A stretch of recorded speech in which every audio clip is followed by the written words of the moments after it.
এই মসজিদের মধ্য পর্যন্ত টিয়ার শিলের গ্যাস ঢুকছে একটু আগে, কথা কন না কেন?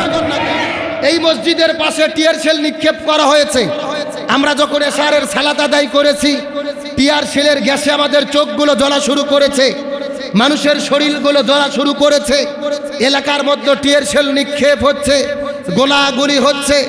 আশেপাশে গ্রামের মানুষের বসবাস, কত শিশু রয়েছে, কত বৃদ্ধ মানুষ রয়েছে যারা টিয়ার শিলের গ্যাস সহ্য করতে পারে না। আমরা সুস্থ মানুষই তো সহ্য করতে পারি না। বর্তমানে বাংলাদেশের যে পরিবেশ চলতেছে, মনে হচ্ছে দেশের ভেতরে ফিলিস্তিনের গাজার যুদ্ধ চলতেছে। আমার কথার সঙ্গে কি আপনারা একমত? আজকে মনে হচ্ছে বাংলাদেশে যুদ্ধ চলতেছে, বাংলাদেশের মধ্যে কারবালা চলতেছে। আজকে নেটগুলো বন্ধ করে দেওয়া হয়েছে, ফেসবুক নাই, টেলিভিশন নাই, ইউটিউব নাই, হোয়াটসঅ্যাপ নাই, সোশ্যাল মিডিয়া নাই, সবগুলো বন্ধ করে বাংলাদেশকে পৃথিবী থেকে বিচ্ছিন্ন করা হয়েছে।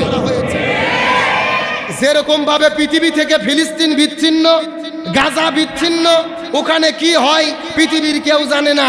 এই 2 দিন হলে বাংলাদেশে যা ঘটছে পৃথিবীর মানুষে জানে না। ঢাকায় কয়জন লোক মারা গেল আমরা বলতে পারি না, বগুড়ার কয়জন লোক মরলো ঢাকার লোক জানে না। এই যে সন্ধ্যার দিকে একজনকে ক্রস ফায়ার করে মারা হয়েছে, ঢাকার লোক জানে না, আর রংপুরের লোক খবর বগুড়ার লোক জানে না। তার মানে বোঝা যাচ্ছে বর্তমানে ফিলিস্তিনের গাজা আর বাংলাদেশের মধ্যে বিন্দুমাত্র পার্থক্য নাই। আজকে নেট বন্ধ করে, সোশ্যাল মিডিয়া বন্ধ করে আমার নিরপরাধ নিরীহ ছাত্র ভাইদেরকে শহীদ করে দেওয়া হচ্ছে গুলি করে করে। আজকে কত মায়ের বুক খালি, কত বাবার বুক খালি।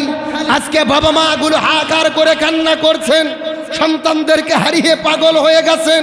গতকালকে যখন দেখছিলাম ঢাকায় ফারহান ফায়াজ নামে আমাদের এক ভাই, মাত্র ইন্টারমিডিয়েট পড়াশোনা করে, 18 বছর বয়স, যখন তাকে শহীদ করে দেওয়া হলো, মা কান্না করতে করতে কবুতরের মতো হসপিটালের মধ্যে ফিট হয়ে যাচ্ছে, অজ্ঞান হয়ে যাচ্ছে। আমার বুকের কলিজা কাটা ধন, আমার সন্তান বিদাহীনে চলে গেল।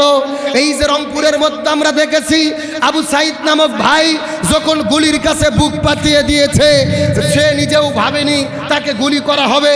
প্রথম গুলি যখন তার বুকের মধ্যে করেছে, ও বিশ্বাস করেনি সরাসরি গুলি করতে পারে। আবার তিনি বুক পাতিয়ে দিয়েছে, 2 নম্বর গুলি করা হয়েছে, তাও তিনি বুঝতে পারে নাই, আবার বুক পাতিয়ে দিয়েছে। একের পর এক যখন 4টে গুলি তার বুকে লাগলো, তিনি নিজের চেষ্টার সত্ত্বেও যখন পড়ে গেছে, শান করে নিয়ে যাওয়া হলো। মা কান্না করতে করতে পাগল হয়ে যেয়ে বলে, আমার সন্তানকে চাকরি দেবে না, দিও না, সন্তানকে কেন হত্যা করলে? তোমরা হাত কাটতে পারতে, পায়ে গুলি করতে পারতে, বুকের মধ্যে গুলি করে আমার সন্তানকে কেন বিদায় করে দিলে? ছোট্ট বোন পাগলের মতো কান্না করে বলে, আমার ভাইকে কেন বিদায় করলে? আমার ভাই তো মেধাবী স্টুডেন্ট ছিল, ক্লাস 5-এ থাকতে বৃত্তি পেয়েছে, 8ম শ্রেণীতে বৃত্তি পেয়েছে, বিশ্ববিদ্যালয় ভার্সিটিতে ভর্তি হয়ে স্কলারশিপ পেয়েছে, প্রাইভেট পড়াইয়া টাকা পয়সা উপার্জন করে, ওই টাকা দিয়ে বাবার চিকিৎসা হয়, মায়ের খাবার উপার্জন হয়। ওই সন্তানকে কেন বিদায় করলে? মৃত সন্তানের মুখের ভেতরে মা বারবার ফুৎকার দেয় আর বলে সন্তান জেগে উঠবে না, আমার সন্তান মৃত্যুবরণ করেনি, এখনই আমাকে মা মা বলে ডাকবে।